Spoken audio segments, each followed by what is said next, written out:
A major shakeup of European football might be coming. Welcome to Plain English, the podcast that goes at the right speed for English language learners. Listen now and read the transcript online at plainenglish.com. Now, here's Jeff, your host for today's episode. 11 of Europe's top football teams are considering forming a super league, casting doubt on the future of Europe's national leagues and the UEFA Championship. Hi everyone, welcome back to Plain English, Monday edition for Monday, November 12th, 2018. This is episode 102, so you can find the transcript online at plainenglish.com/102. We have a lot of new listeners, so if you haven't seen the episode transcripts, I think you will really like them. Not only do they have every word I say on the program, but they also have instant translations of about 100 words every episode. We have translations from English to Spanish, French, Portuguese, Chinese, Italian, and Japanese. plainenglish.com/102. Check it out. And a quick message on behalf of Audible. If you're interested in listening to an audiobook in English, or even one in your own language, then you will want to go to plainenglish.com/book, B-O-O-K, to see how you can get a free audiobook from the internet's biggest audio bookstore, Audible. If you sign up for a free trial, you'll get to keep one full audiobook forever, even if you don't become a paying subscriber. If you do want to subscribe, it's about $15 a month, and you get one audiobook included each month. It's great for those of you who have long commutes, and it's also good if you already know the story. That way you can listen in English and not worry about getting lost in the details. plainenglish.com/book. Some of Europe's top football teams are secretly negotiating to create a European Super League comprised of the best football clubs in Europe, according to a dramatic report published in Germany's Der Spiegel newspaper. The report was based on a leak from an inside source known as John, obviously not his real name. This John is the manager of the website Football Leaks, which is like the WikiLeaks of the football world. If true, this could be a dramatic reorganization of the biggest football market in the world, and a big change to how some of the world's most valuable sports franchises play their games.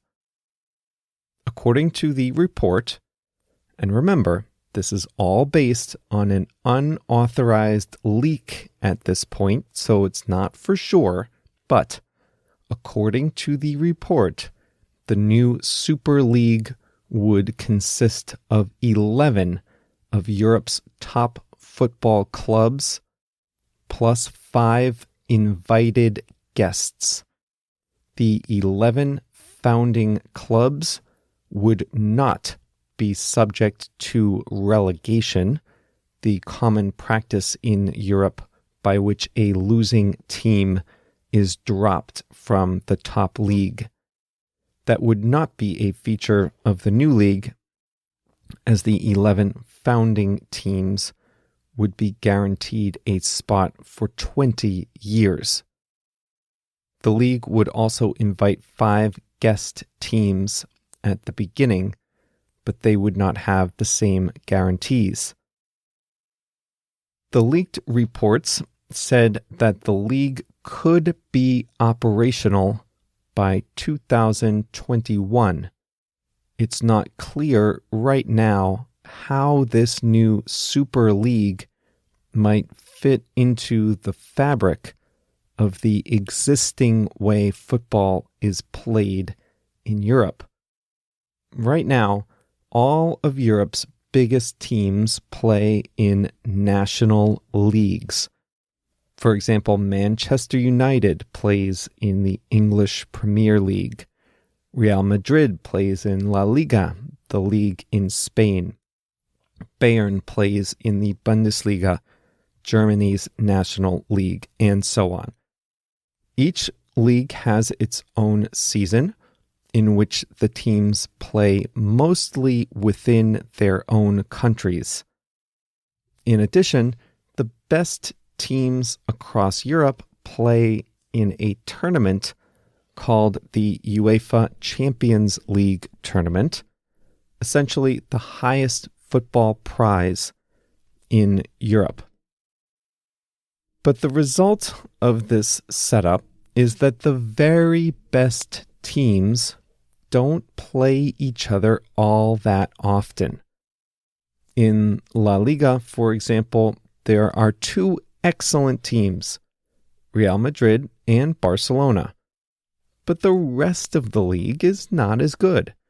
So the best two teams are spending most of the year playing comparatively worse teams, and only in the UEFA Champions League tournament do they get matched up against truly equal competition.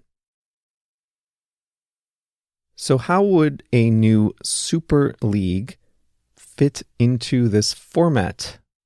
It's not clear right now exactly what would happen. Would the new Super League replace the UEFA Champions League tournament? Would those teams just opt out of that tournament, leaving it for the less competitive teams in Europe?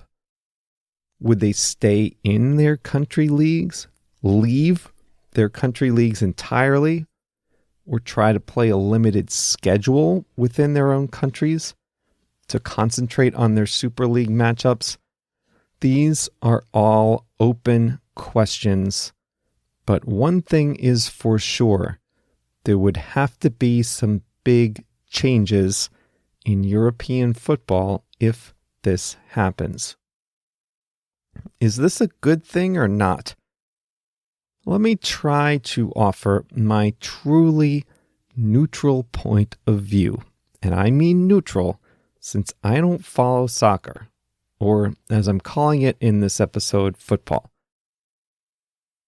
The advantage to a European Super League would be that the very best clubs would play each other more often.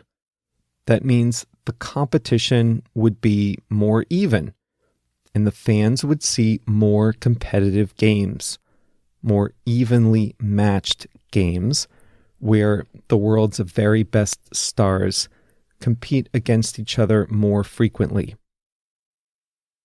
The downside to a Super League would be that individual country competitions may be diluted if the top teams play in them less frequently or leave them entirely. Diluted means they'd be less strong, watered down. What would the English Premier League be if Arsenal, Manchester United, Chelsea, Liverpool, and Manchester City all left the league or played in fewer games? Remember, this is all based on leaks, so we don't know what the teams want to do with respect to their individual leagues. But regardless, you have to imagine that the individual country leagues would lose some of their vitality if their best club's most important games were not within the league, but outside of it in an exclusive club. It's hard for me to say whether I think this is a good idea or not.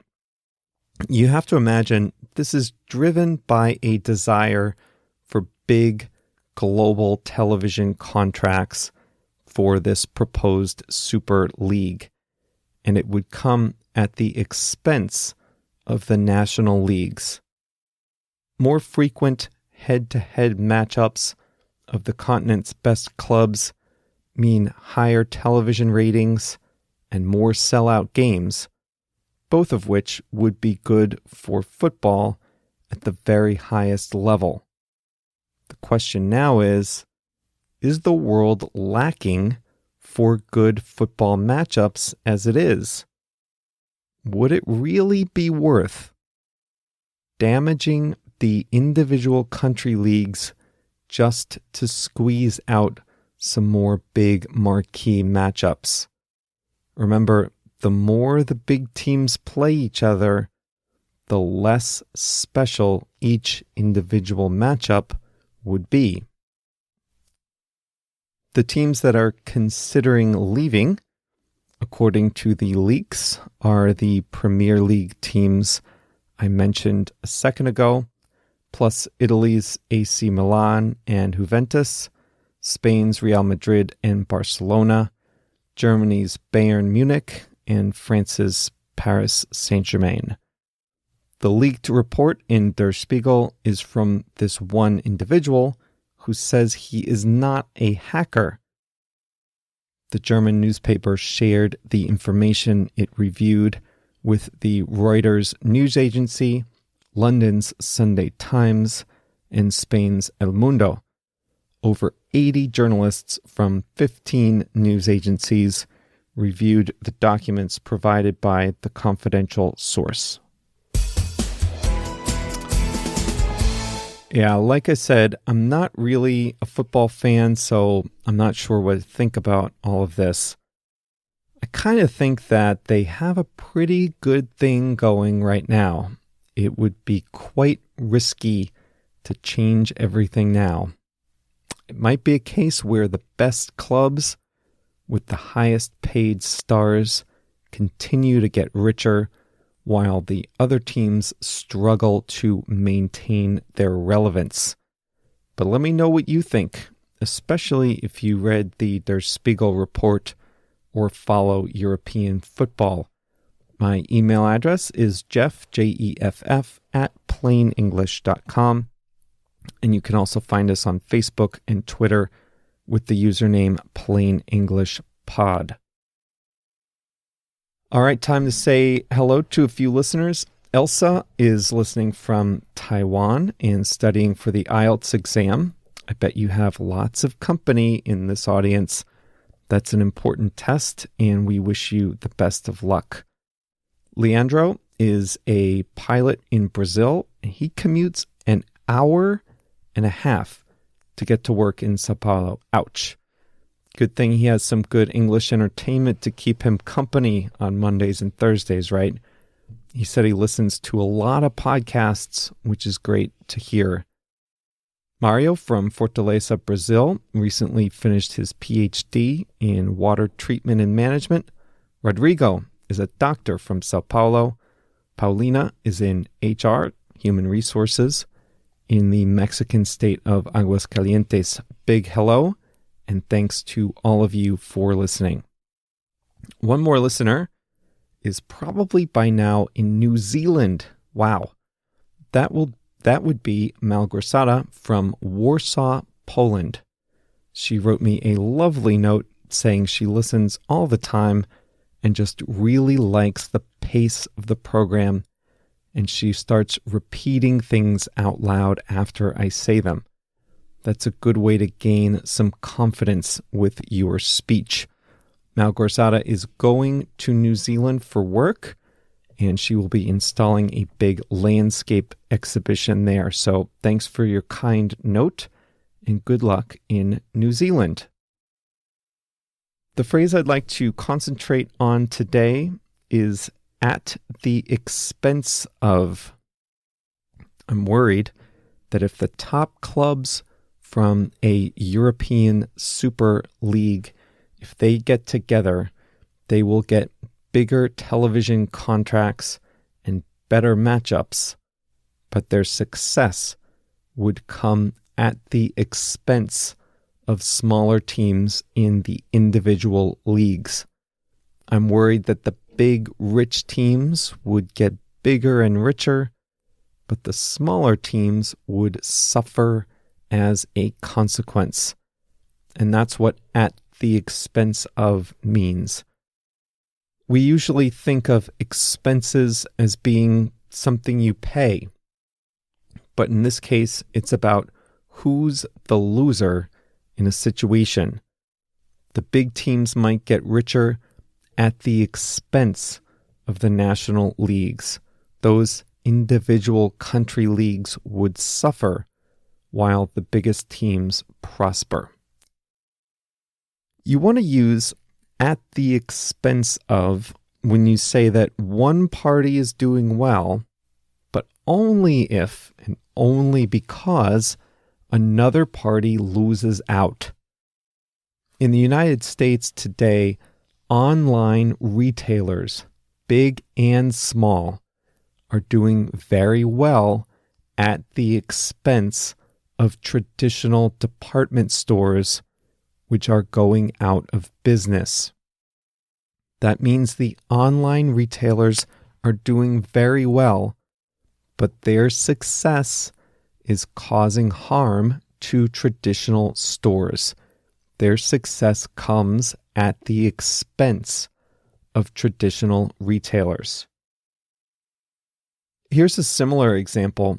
Small online startups are selling their products directly to consumers at the expense of established brands that sell in stores. One example here is called Dollar Shave Club. I actually order from them. They send cheap shaving razors to your house by mail every month, and it's a lot cheaper than buying the traditional brands like Gillette razors at the store. So Dollar Shave Club's success has come at the expense of higher cost brands like Gillette. Apartment building owners around Europe, and especially in Madrid and Barcelona, are doing very well these days because they can rent out their apartments to tourists for short-term stays. But the apartment owner's success comes at the expense of local renters who have seen the supply of apartments shrink and prices increase. The building owners are doing well off tourist rentals, but the people who find themselves paying the price are the locals who need a place to live year-round. The building owner's success comes at the expense of local renters who have seen their prices increase. Online advertising is really popular these days, but it comes at the expense of traditional newspapers. Time was, your local newspaper was where you went to find advertisements for things for sale. Apartments for rent, homes to buy, used cars, things like that. All that went online now, and there are oodles of websites to find all manner of things. But that all came at the expense of local newspapers who had to find a way to replace that revenue. Many couldn't do it and shut down, right? Okay, that's it for today. If you're a football fan, don't forget to tell me what you think. Plain English Pod on Facebook and Twitter, or send me an email to Jeff, Jeff, at plainenglish.com. Don't worry just yet about European football. We don't know what's going to happen yet. This is all just based on leaks. All right, JR and I will be back on Thursday. See you then.